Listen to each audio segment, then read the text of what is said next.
Hello friends, hopefully आप सभी लोग अच्छे होंगे।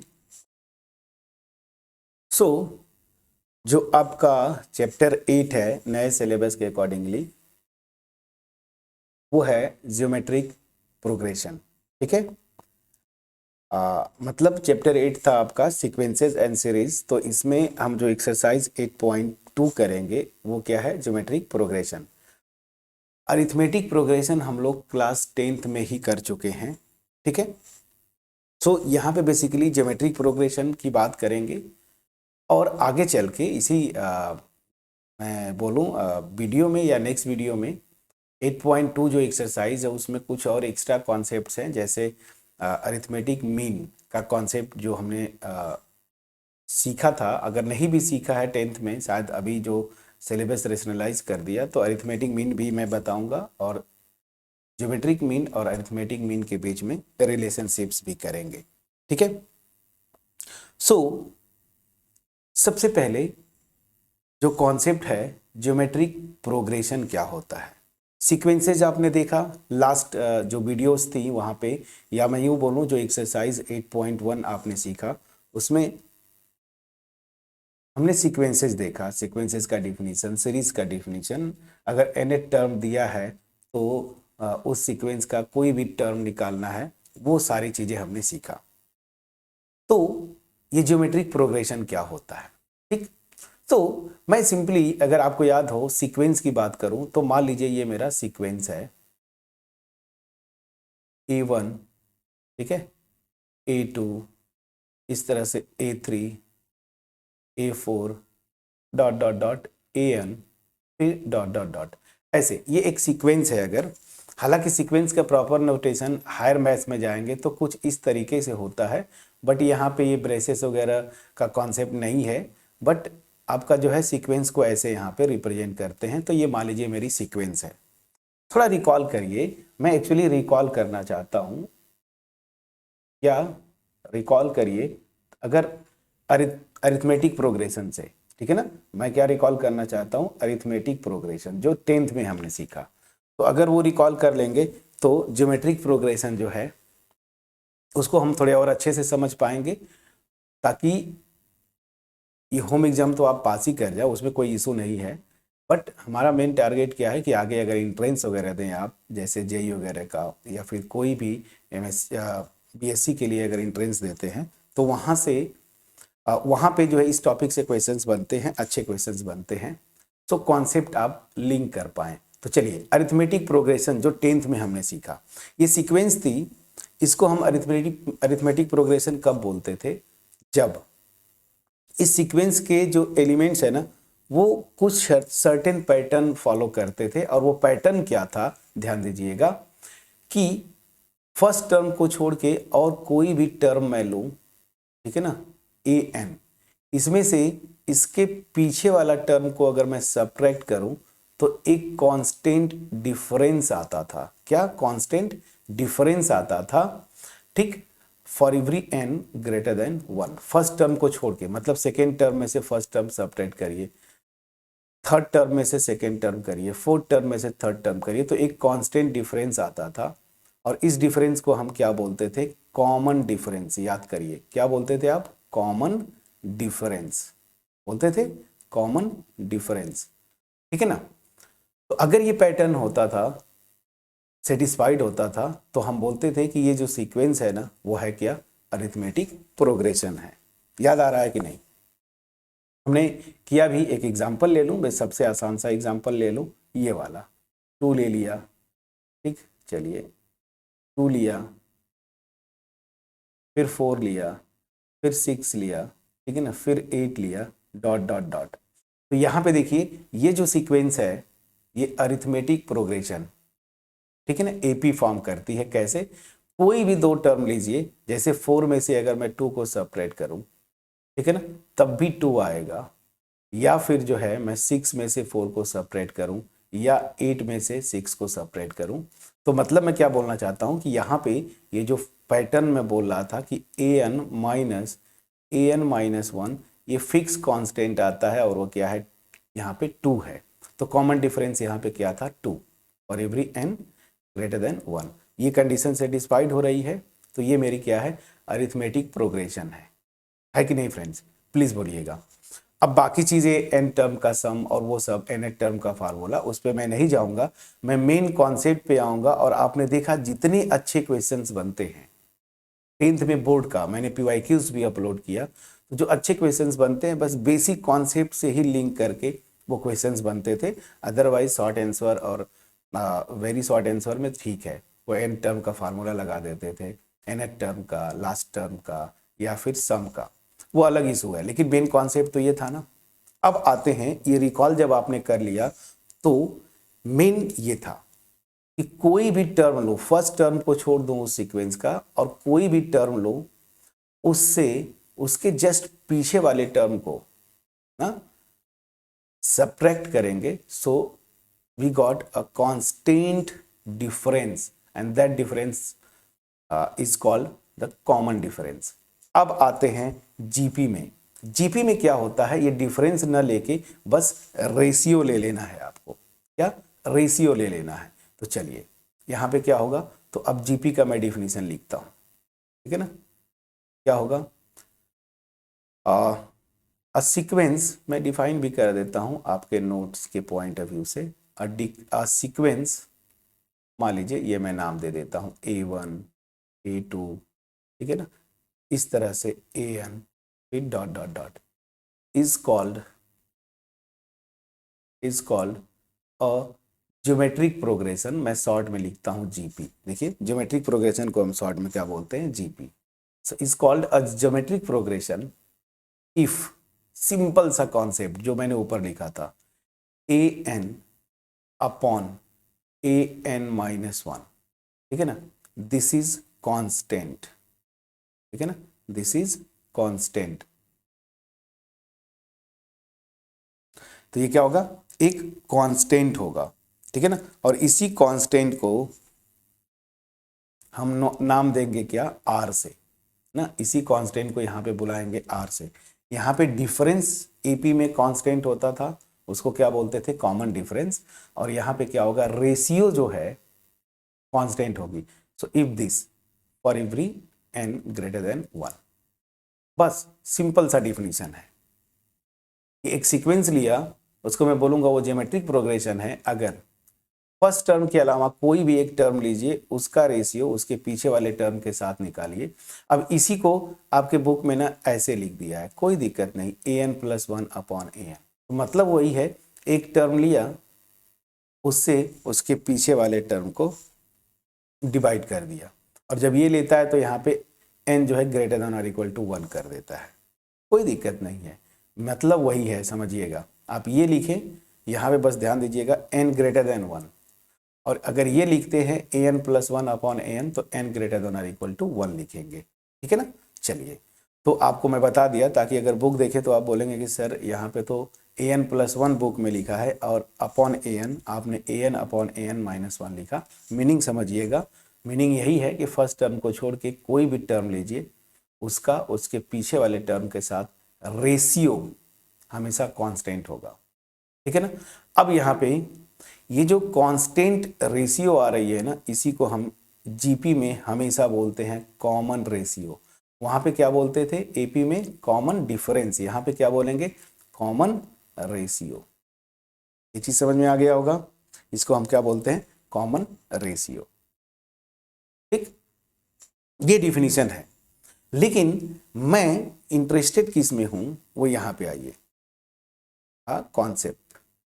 मैं इंटरेस्टेड हूं आपको बताने के लिए कि जब भी आपको जीपी लेना हो ना, ठीक है, वो उस केस में आप जीपी को इस तरीके से लेंगे, ध्यान दीजिएगा।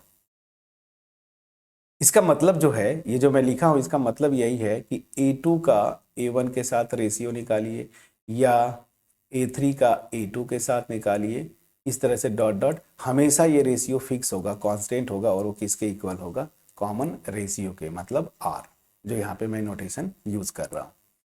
तो कॉन्सेप्ट ये है कि जब भी हमें क्वेश्चन में क्या होता है कि कभी कभी क्या, अक्सर जो अच्छे क्वेश्चंस बनते हैं, वहां पे हमें अगर जीपी कंसीडर करना है तो आप कैसे लेते हैं, तो देखिए इसको हम बोलते थे ना, याद करिए फर्स्ट टर्म, तो आप फर्स्ट टर्म ले लीजिए, फर्स्ट टर्म को ए से डिनोट करेंगे, और अगर उस जीपी का कॉमन रेशियो आर है तो उस जीपी को मैं इस फॉर्म में लिख सकता हूँ, A R square A R cube ना, डॉट डॉट डॉट, इस तरह से ए आर के power n-1 dot dot dot.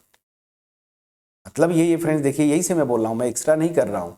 यहाँ पे अगर a1 फर्स्ट टर्म मेरा a है, ठीक है ना, तो सेकेंड टर्म क्या हो जाएगा, अगर a मैं लिखूँ this is equal to r, तो सेकेंड टर्म क्या होगा, इसको यहाँ मल्टीप्लाई करेंगे AR, तो ये जब मिल गया तो इसके अगला टर्म क्या होगा, फिर से R से मल्टीप्लाई करेंगे। AP में क्या था, मैंने याद करिए, मैंने कॉन्सेप्चुअली बताया था आपको कि फर्स्ट टर्म अगर A है तो इसमें बस कॉमन डिफरेंस ऐड करते जाऊंगा तो अगला टर्म आता जाएगा, तो ये हो जाएगा सेकेंड टर्म। फिर थर्ड टर्म निकालना है तो इसमें मैं इस वाले टर्म में D ऐड करूंगा तो ये आ जाता था A+2D एंड सो ऑन, यही पैटर्न था ना। अब यहाँ पे रेशियो है, तो अगर फर्स्ट टर्म मुझे पता हो जाए या कोई टर्म मुझे पता है उसका अगला टर्म निकालना है, तो उस टर्म में R से मल्टीप्लाई कर देंगे तो अगला टर्म निकल जाता है, नेक्स्ट टर्म। तो जैसे अगर first term is A, then next term will be AR, and the next term to is this term, second term AR will be AR square, AR cube। तो हम क्या कर रहे हैं, R से केवल मल्टीप्लाई करते जा रहे हैं पीछे वाले टर्म में, so we get next term। So this concept is very important whenever you have to find out the GP, what will you need। so दो ही मेन टर्म्स होंगे, या दो मैं ये बोलूँ, यहाँ पे जो नेमिंग मैं दे रहा हूँ इसमें क्या क्या चाहिए, first term, I need first term and what, common ratio. अगर ये मुझे पता चल जाता है कॉमन रेशियो, सो जैसे वहाँ पे एपी में अगर फर्स्ट टर्म और कॉमन डिफरेंस पता है तो पूरे एपी को मैं लिख सकता था, उसी तरीके से जीपी में अगर first term and common ratio पता है तो आप पूरी जीपी को लिख सकते हैं। स्टार्ट करिएगा फर्स्ट टर्म, अभी फर्स्ट टर्म में आर से मल्टीप्लाई करेंगे, सेकेंड टर्म में आर से मल्टीप्लाई करेंगे, थर्ड टर्म में आर से मल्टीप्लाई करेंगे, fourth term and so on.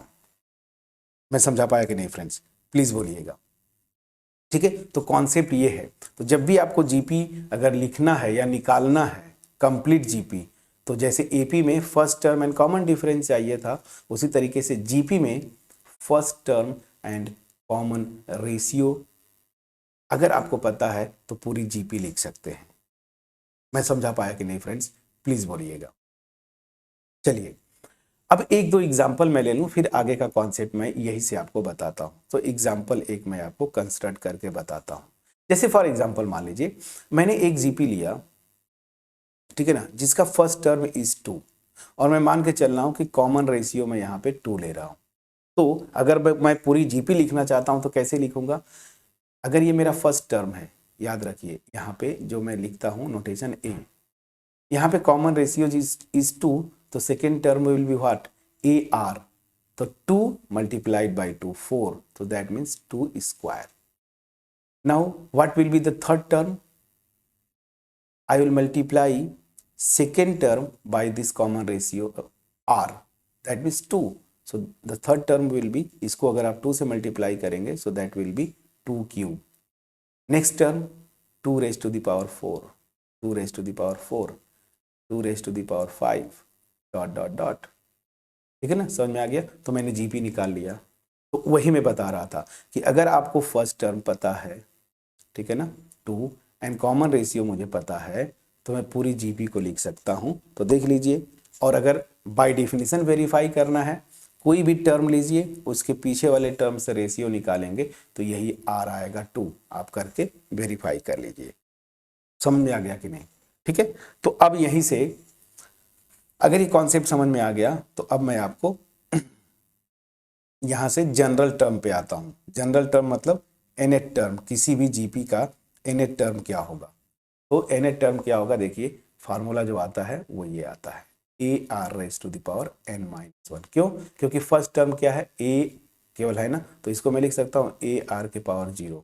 Second term मेरा क्या है, ए आर, मतलब 2 - 1, ध्यान दीजिएगा, थर्ड टर्म क्या है, ए आर क्यूब, तो ए आर के पावर 3 माइनस 1। तो nth टर्म जो पैटर्न मैं बनाने की कोशिश कर रहा हूँ, तो इसको ऐसे देखिए, इसको मैं लिख सकता हूँ, अगर फर्स्ट टर्म मेरा ये है a, तो इसको मैं लिख सकता हूँ ना a के पावर 1 माइनस 1। ठीक, सेकेंड टर्म ए आर के power 2 minus 1, third term A R के पावर 3 माइनस 1। प्लीज चेक करिएगा। तो जनरल टर्म क्या हो जाएगा, nth टर्म निकालना है तो ए आर के पावर n माइनस 1। जो टर्म निकालना है आर के पावर, वो टर्म माइनस 1 ना, तो nth टर्म होगा तो ए आर के पावर n माइनस 1 जो यहाँ पे है। तो जनरल टर्म का फार्मूला यहाँ पे क्या होता है, जैसे एपी में हमने सीखा था यहाँ पे भी होता है। तो क्या है, चलिए, जनरल टर्म, जनरल टर्म, और इसी को मैं बोलूँ ना आपको nth term, nth term of a GP. किसी भी ज्योमेट्रिक प्रोग्रेशन का जनरल टर्म या nth टर्म निकालने का फार्मूला क्या होता है, नोटेशन वही लिखेंगे जो वहाँ पे हमने लिखा था एपी में, nth टर्म के लिए an, तो दिस विल बी व्हाट, देखिए क्या मैंने बताया, a r raise to the power n minus 1। ये जनरल टर्म का फार्मूला है, इसको आपको रट लेना है, ठीक है ना। ये मेरा जनरल टर्म का फार्मूला है, जहां पे where a is what, first term of the GP ना, ये क्या है, first term of the GP, and r is what, r is the common ratio ना, ये क्या है, द कॉमन रेशियो। ठीक, तो इसी से मैंने फार्मूला भी बनाया, आपको जो जस्ट बता रहा था कि जीपी ऐसे लिखेंगे। तो यहाँ पे nth टर्म का फार्मूला क्या हो गया, a r to the power n minus 1, ठीक है ना। अब यही से जैसे वहां पे हमने किया था, अगर फाइनाइट जीपी है, जैसे मान लीजिए ये ए आर और इस तरह से ए आर के पावर n माइनस 1, इसी को अगर मैं बोलूँ ये फाइनाइट जीपी है जिसमें क्या है, n टर्म्स है, और लास्ट टर्म को अगर मैं l लिखूं, तो जब भी निकालना हो लास्ट टर्म किसी फाइनाइट जीपी का, तो मान लीजिए वो nth टर्म है, तो l equal to a are के पावर n माइनस 1, जैसे वहां पे करते थे, ये फार्मूला nth टर्म वाला आप लगा देंगे। तो एपी सीख लिए, तो अगर आप उसे लिंक करेंगे तो जीपी में कोई इशू नहीं है। बस अंतर यहाँ पे है कि एपी में डिफरेंस निकालते थे टर्म्स का, और यहाँ पे रेशियोज निकालते हैं। मैं समझा पाया कि नहीं फ्रेंड्स, प्लीज बोलिएगा, प्लीज बोलिएगा, ठीक है। तो ये है मेरा आपका जीपी का मेन कॉन्सेप्ट, प्लीज चेक करिएगा, मेन कॉन्सेप्ट, ठीक है।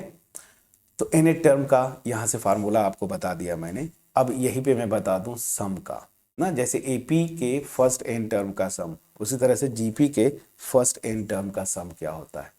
तो sum of first n terms of a GP, ठीक है ना। बस कॉन्सेप्ट समझ लीजिए, फार्मूले समझ लीजिए, और नेक्स्ट जो एक्सरसाइजेज आएंगी, एक्सरसाइज जब हम स्टार्ट करेंगे तो ये सब के सब हम लोग कर ले जाएंगे, ठीक है। तो चलिए, मैं मान के चलता हूं कि वो जीपी जो है इस तरह का है, तो लेट ए आर स्क्वायर, ठीक है ना, ए आर क्यूब, और इस तरह से ए आर के power n minus 1 dot dot dot, be a GP geometric progression है। Then the sum, then the sum of first n terms p क्या होता है, नोटेशन वही यूज करेंगे S n, and this will be, formula जो हो आपका होता है a ब्रैकेट में 1 माइनस आर रेज के power n upon 1 minus r, या आर रेज के power n minus 1 upon r minus 1। यहाँ पे 1 minus r raise to the power n करिए, या r raise to the power n minus 1 करिए, दोनों से सेम आंसर आता है आपका। प्लीज चेक करिएगा, हो गया, प्लीज चेक करिएगा। So this is the formula for first n term के सम का। कभी कभी क्या होता है ना, यहीं पे मैं लिख देता हूं, सम of all terms of an infinite GP, या मैं यूँ बोलूँ कि अगर ये GP है मेरी, इसमें इवन इनफाइनाइट टर्म्स है, तो फर्स्ट n टर्म का सम निकालना है, तो ये फार्मूला, और सारे टर्म का सम मतलब पूरे इनफाइनाइट नंबर ऑफ टर्म्स का सम निकालना है, तो उस केस में नोटेशन जो होता है S इन्फिनिटी, ये क्या होता है A/1 - R, ये स्ट्रेट फार्मूला है। ये फर्स्ट n टर्म का सम निकालना है, ये फार्मूला, ये ज़्यादातर पूछा जाएगा आपको कॉम्पिटिटिव एग्जाम में। आपको अगर पूछता है या मे भी एक आध क्वेश्चन एक्सरसाइज में मिल जाए, अब जब करेंगे तो अगर इनफाइनाइट टर्म का GP पूछे, अगर वो GP इनफाइनाइट GP है, तो उस केस में जो सम आता है S इन्फिनिटी है, ये मैंने क्या लिखा है इन्फिनिटी, मतलब इनफाइनाइट टर्म का सम A/1 - R, ठीक है ना, ये सीधे ऐसे, ठीक। जब ये सम क्या होता है, जब ऑब्वियस ही बात है R जो है <1 होगा, और अगर R > 1 होता है तो A/R-1 लिख दीजिएगा, उसके अकॉर्डिंगली वो इशू नहीं है। तो चलिए, ये सम का फॉर्मूला मैंने बताया, ठीक। अब यहाँ पे एक कॉन्सेप्ट है, जब आप देखेंगे ना अक्सर क्वेश्चंस में आपको पूछता क्या है कि एक GP है जिसमें 3 टर्म्स का सम, या 3 टर्म्स को लेके आपको एज्यूम, मतलब कुछ उसमें क्वेश्चंस पूछते हैं, तो यहाँ पे मैं एक कॉन्सेप्ट लिख देता हूँ कि जब भी 3 टर्म्स मानना हो ना, तो उसको कैसे मानेंगे। कॉन्सेप्ट क्या है, if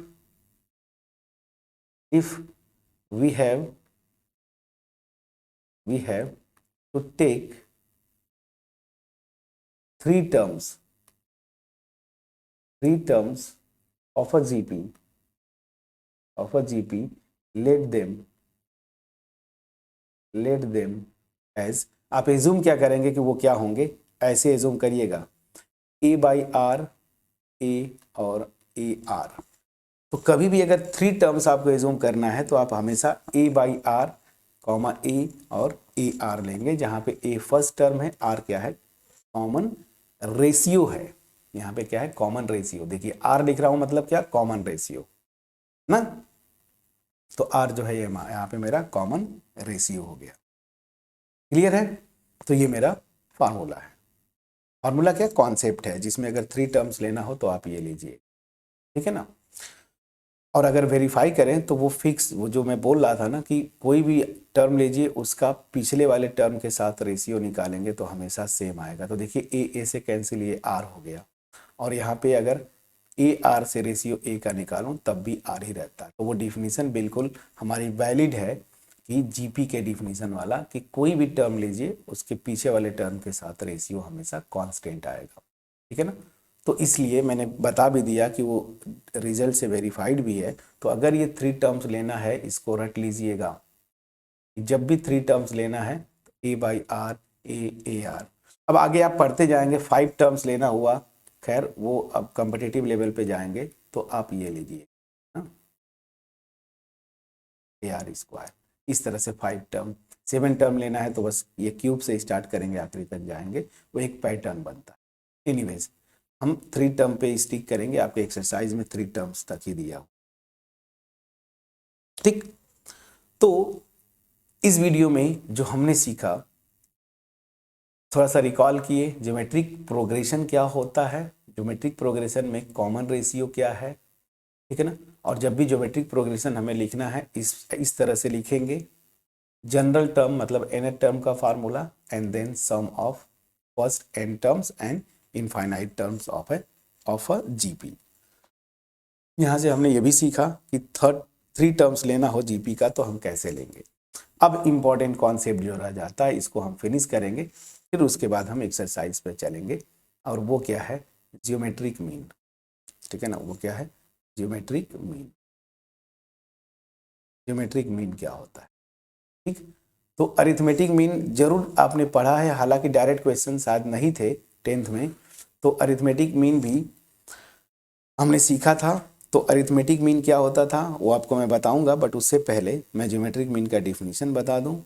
insertion of geometric mean आपका सिलेबस है, और इतना सीख के फिर अरिथमेटिक मीन और ज्योमेट्रिक मीन के बीच में रिलेशन, इतना टॉपिक हम करेंगे नेक्स्ट वीडियो में। और फिर उसके बाद मूव करेंगे हम लोग अपना एक्सरसाइज क्या 8.2 पे। होपफुली अगर मेरा ये एफर्ट आपके पास पहुंच जाना चाहिए, अगर पहुंच गया होगा तो मेरा जो मोटिव है मास में लोगों के पास क्वालिटी वीडियोस पहुंचाना, इसमें आप पार्टिसिपेंट बने। सिंपली मैं बार बार बोलता हूं, आपको करना कुछ नहीं है, वीडियोस को अगर अच्छी लगे लाइक करिए, फ्रेंड्स के साथ शेयर करिएगा, कमेंट सेक्शन में कमेंट के थ्रू अप्रिशिएट करना मत भूलिए। चैनल पे नए हैं सब्सक्राइब जरूर करिए, ठीक है। सो मिलते हैं नेक्स्ट वीडियो में, जहाँ पे हम एक और इम्पॉर्टेंट कॉन्सेप्ट ज्योमेट्रिक मीन करेंगे और उसके बाद फिर जो है आगे कॉन्सेप्ट को प्रोसीड करेंगे, फिर एक्सरसाइज पे चलेंगे।